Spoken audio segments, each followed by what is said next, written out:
Morning, my brothers and sisters. Welcome to episode number 92. It's one of our concluding summaries of Deuteronomy.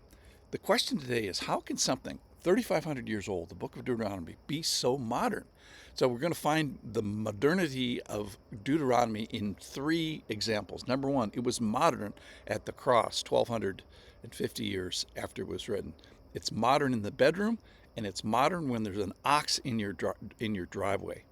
So yesterday, as part of our summary, we were kind of regathering our minds and especially our hearts about this wonderful book. And yesterday we highlighted that our interaction with God in big categories of justice and mercy, and that is connecting with God, what we do with our generosity and our ledger book between other men. We connect that with the ledger of what God has done for us. And that sometimes we take a financial hit and release another financially because of what we have been released from spiritually. And we kind of demonstrate that we get what God's done for us when we do the right thing amongst our brothers. All right, let's get back to the modernity of Deuteronomy. I love how Deuteronomy is connected and influences directly activities in the New Testament. It's one of the most quoted books, but it's also one of the most obeyed books, even at the cross. So we're at the cross of Jesus, and the events of the crucifixion and burial of Jesus, we find people trying to specifically obey something that is in the book of Deuteronomy. So at the cross, it's the greatest accomplishment in world history. And at the cross, the passion of the Christ is where he demonstrates his passion for us. In a sense, all roads of Christianity and world religions, they all go through the suffering and death and crucifixion of Jesus and the resurrection. So there's one thing I want to point out, and I pointed it out when we did it the first time. So don't let the crucifixion go unnoticed, or this detail of the crucifixion go unnoticed. This is from chapter 21 of Deuteronomy, where it says, and if a man has committed a crime punishable by death, so that's Jesus, and is put to death, and you hang him on a tree, or a cross, a wooden cross, verse 23, his body shall not remain all night on the tree, but you shall bury him the same day. For a hanged man is cursed by God. You shall not defile your land, that the land your God is giving you for an inheritance. So the reason that Joseph of Arimathea and Nicodemus get Jesus off the cross is because what they know from Deuteronomy.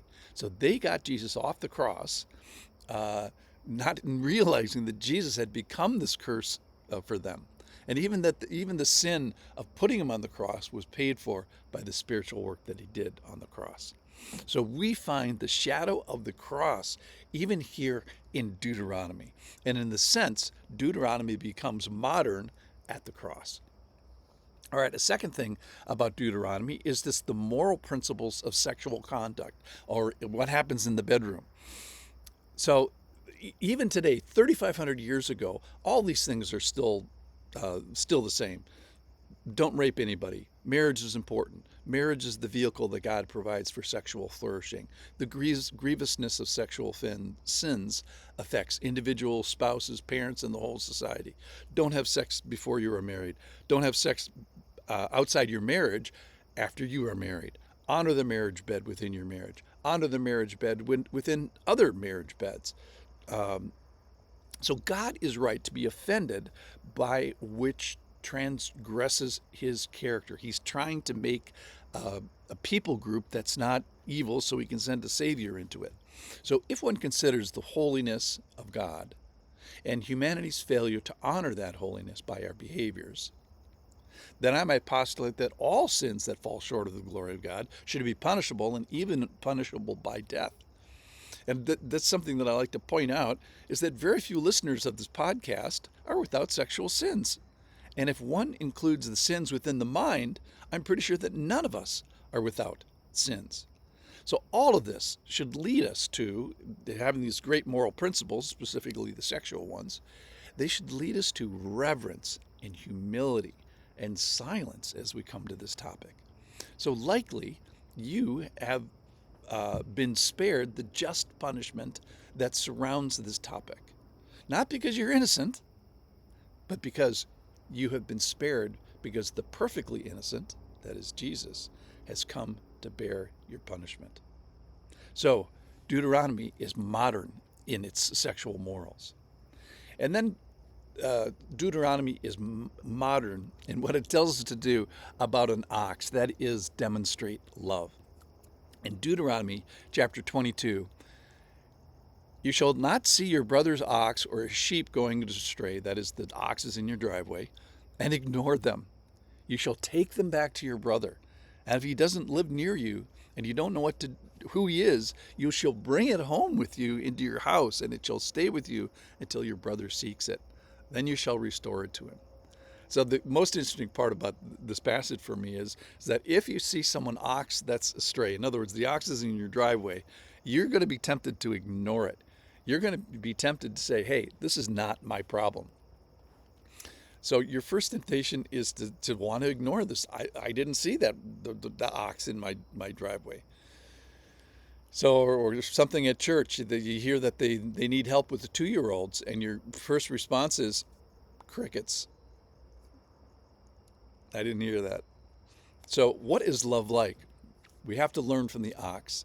So love, the ox is this great symbol in Deuteronomy in my mind of what love is like. It's going to be inconvenient. It says take that ox back to your brother.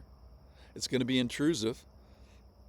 It says if you don't know who he is, bring the ox into your house. It's like, that's a big deal. 3,500 pound, intrusion. So it's going to be incursive, it's going to be invasive, and you're going to be tempted to ignore it. So what is love like? It probably is going to involve an ox. So Deuteronomy tells us to run to the ox. So the modernness of love, when the ox comes, the modernness of sexual morals, and the modernness of Deuteronomy, when we see it on Good Friday.